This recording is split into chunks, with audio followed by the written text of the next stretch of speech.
Welcome to Ink2 Video. We make books into visual stories. Meet Vardha.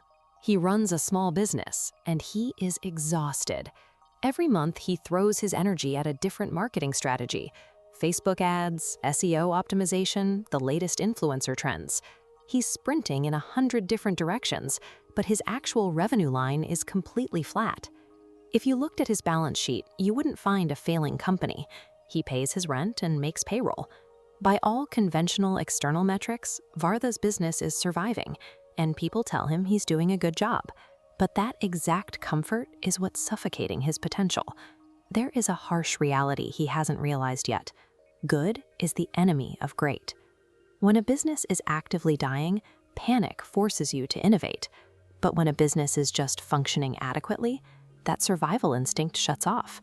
You settle into a routine of doing decent work, which mathematically guarantees you will stay trapped in an exhausting cycle of average results.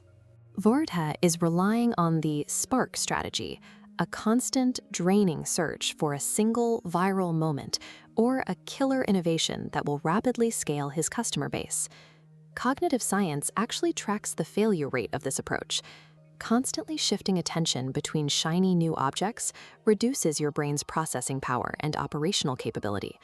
Spreading capital and mental bandwidth across 10 different projects starves your most viable products of the resources they need to grow. Every pivot toward a new trend guarantees you will never be the best in the world at your core service. To understand how to break this cycle, we have to look at the data. Author and researcher Jim Collins conducted a rigorous 15-year empirical study tracking companies that managed to sustain exceptional performance. He found a specific, repeatable pattern. The companies that made the leap didn't start with a sunny, optimistic vision board. They started by deliberately confronting the ugliest, most painful facts about their current situation. Psychologists call this the Stockdale paradox. Named after Admiral Jim Stockdale, who survived years as a prisoner of war, it is the ability to look directly at the absolute worst facts of your reality while maintaining an unshakable belief that you will eventually succeed. Vardha decides to apply this. He sits down with his raw data. He looks at his stagnating bank account and his rising customer churn rates. He stops blaming the algorithm, stops making excuses, and admits his current strategy is failing. Looking at a terrible spreadsheet without flinching clears away the self-deception, allowing for a strategy based on actual market conditions. When you are constantly chasing trends, your hiring process becomes reactive. You hire a social media manager one week, an SEO specialist the next, plugging immediate technical holes without building a cohesive unit. Collins' research points to a different approach, starting with what he calls Level 5 leadership. These are individuals who possess a highly specific combination of traits, a deep personal humility combined with a fierce, unyielding professional drive. Vardha completely overhauls how he builds his team, no longer just scanning resumes for technical certifications. He starts interviewing for character, looking for people willing to but who work relentlessly to fix the problem. Organizational psychology proves that high-performing culture relies on the specific psychological makeup of the people on the team. If you have the right people on the bus, you can survive a change in destination.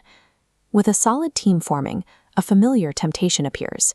A brand new service is trending hard in his industry, and Vardha's immediate instinct is to launch it tomorrow. But this time he pauses, using a mental model from Collins' study called the hedgehog concept. This diagram shows how to filter decisions through 3 intersecting criteria. First, what are you deeply passionate about?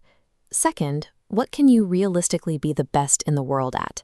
And third, what actually drives your economic engine? He runs the shiny new trend through this filter. He isn't passionate about it, and well-funded competitors already dominate the space. Auditing the trend against these criteria shows it would bleed his resources without any path to market dominance. So Vardha takes a radical step. He throws out his bloated to-do list and creates a ruthless stop-doing list. He identifies every average, mediocre activity draining his company's time and permanently bans them all from the schedule. Strategic discipline is the ruthless act of deciding what to ignore. Fast forward 3 years. Vardha's daily reality is entirely different. He is calm. his team manages themselves. By focusing entirely on his core service, his business now commands a dominant share of his specific niche. This is the flywheel effect. In all the years of data Collins analyzed, sustained growth never stems from a single defining action or lucky break. It's the result of thousands of small, aligned pushes on a massive wheel, accumulating kinetic energy. Previously, Varda pushed 100 wheels 1 inch at a time. Committing to one direction compounded those daily pushes, finally spinning the wheel under its own weight. That kind of velocity is the predictable mathematical output of applying strict discipline to the exact same spot day after day. The research leads to a specific conclusion. Greatness is a function of conscious choice and discipline. Take a look at your own daily routine. What is the one perfectly fine, good activity in your life right now that is quietly consuming the energy you need to be great? Dropping the safety net of average work is intimidating. But letting go of simply being good is the only way you will ever clear the path to being truly great. Don't just watch the story. Be part of it. Ink it. Imagine it. Live it with Ink2 Video.